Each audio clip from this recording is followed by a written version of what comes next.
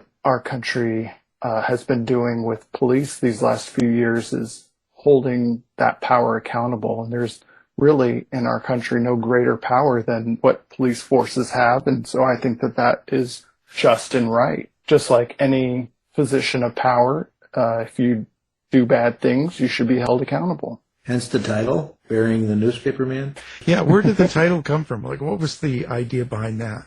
Yeah, so it's kind of a play on words, is, Marcus trying to bury his past once and for all.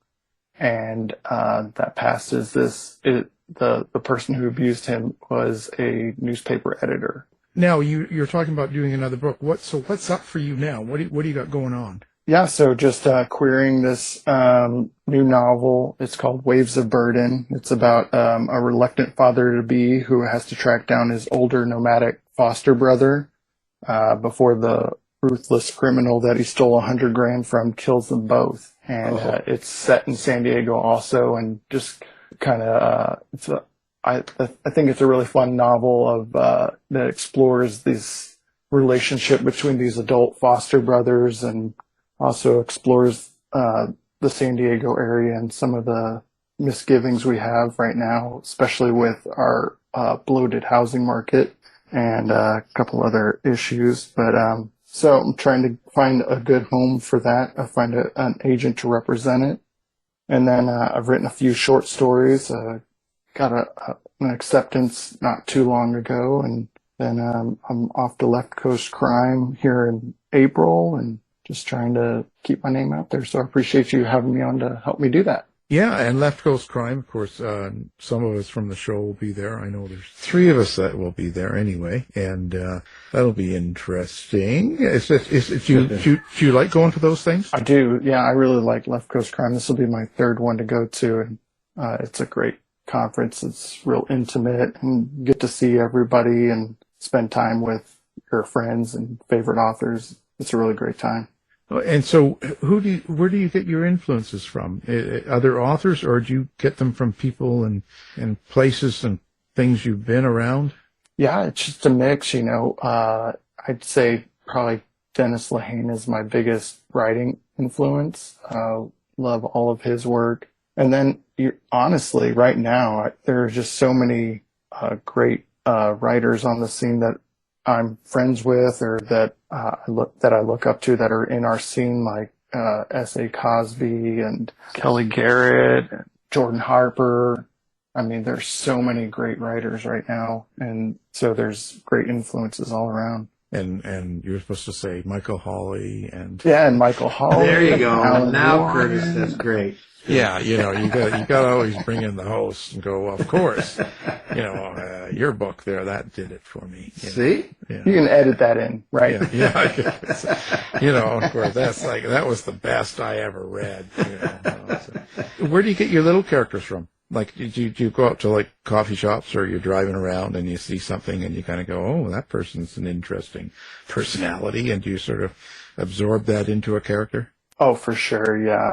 I think all reporters are people watchers, and you just watch people and their characteristics and their mannerisms. And yeah, I soak all of that in, and San Diego is great for that. I mean, there's so many unique people here, and, so many different walks of life. So you get a great diversity and great opportunities, whether that's at the beach or hiking or, at a ball game, or, it's just, the city's just rife with inspiration. Where do people find you? Website?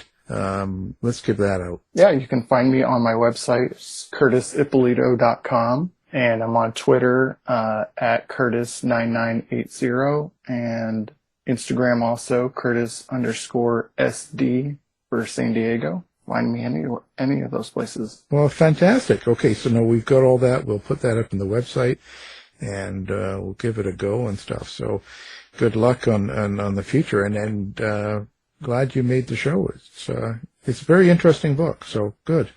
Well, thanks so much, Alan. I appreciate you having me on, and this was a lot of fun. Fantastic. Great speaking with you, Curtis. Yeah, great to speak with you, too.